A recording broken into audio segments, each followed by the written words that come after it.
TDP 44 ఆవిర్భావ దినోత్సవం. కూటమి ఐక్యతపై పవన్ కళ్యాణ్ కీలక సందేశం. ఆంధ్రప్రదేశ్ ఉప ముఖ్యమంత్రి పవన్ కళ్యాణ్ గారు తెలుగుదేశం పార్టీ 44 ఆవిర్భావ దినోత్సవం సందర్భంగా టీడీపీ నాయకత్వానికి మరియు కార్యకర్తలకు హృదయపూర్వక శుభాకాంక్షలు తెలిపారు.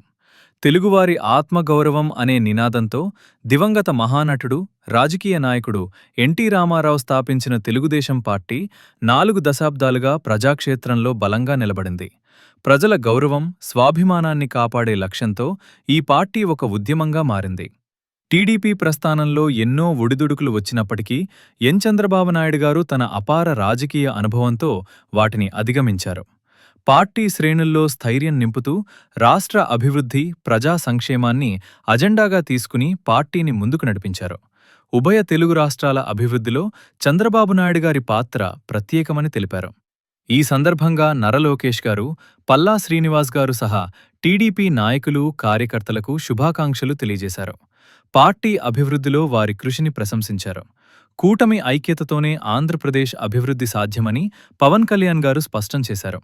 అందరూ కలిసి పనిచేస్తేనే రాష్ట్ర భవిష్యత్ బలంగా ఉంటుందని, కూటమి స్ఫూర్తిని మరింత బలోపేతం చేద్దామని పిలుపునిచ్చారు. ఐక్యతే బలం,